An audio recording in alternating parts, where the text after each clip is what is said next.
My name is Janet Benson, and Cheryl is my daughter, and we are appealing to the public for help so that Cheryl gets honest neurological and medical care for her repeated brain and body damage that is very complicated and has been left with no treatment that is given to Canadians and is her right.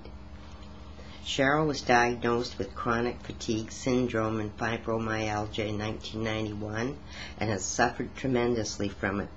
Her functioning levels greatly reduced and mostly bed and house confined. In 1994, she was diagnosed with hepatitis C and her chronic fatigue syndrome diagnosed as well. She belongs to a subgroup of CFS survivors that are dose sensitive to antidepressants and had years of serious adverse drug reactions that were repeatedly ignored, and misdiagnosed and psychiatric put on her medical files and kept on them so no one would help her. In 2003, she was misdiagnosed as bipolar, and trial medications were given that caused serious brain damage, damaging every muscle and ligament in her body. Her speech, cognitive abilities greatly affected as well. She was given more medication saying it would mitigate the damage, but started severe convulsions and seizures that lasted for weeks and damaged her muscles more. This is when Cheryl started being abused in the hospital, keeping the damage as psychiatric or non-existent on her medical records. Cheryl discontinued the bipolar medications after 3 months, but was put on medications doing more damage.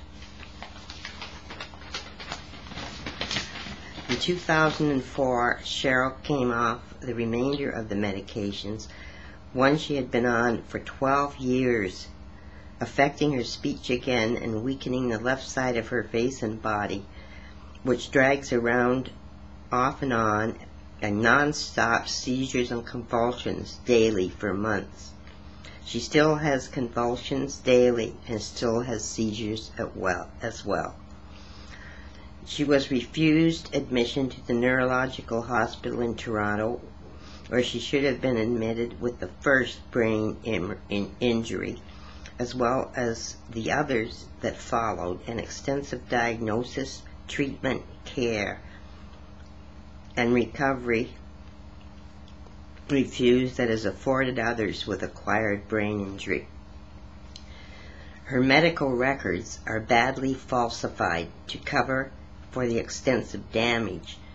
We have been unable to attain most of them so far. With 6 hospitals involved as well as doctors, the cost would be extensive. We have gone everywhere for help, medical associations and all political avenues repeatedly, to be stonewalled at every turn. So we are asking you to please ensure that Cheryl gets the honest neurological and medical care she needs as soon as possible, her convulsions and seizures stabilized, and that she is hospitalized for as much diagnosis, treatment, and care at a pace she can handle. Her low functioning levels have been used against her so that she would have to go back and forth to numerous appointments that she would not have been able to do even prior to the repeated brain damage.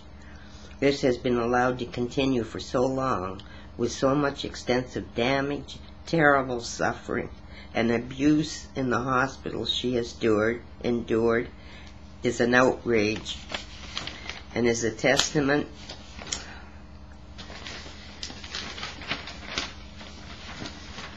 to her courage and will to live an autonomous life as much as possible. The Ontario government has proven so far that it is not capable of supporting my daughter's human rights. Please sign any petitions or send letters on our behalf. All prayers are greatly appreciated.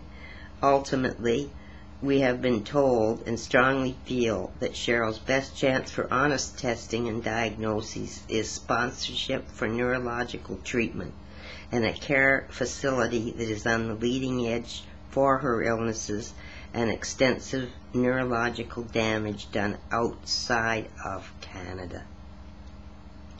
If you can help with donations for legal fees, obtaining her medical records, care for Cheryl, sponsorship for a neurological hospital, a trust fund has been set up at the Toronto Dominion Bank.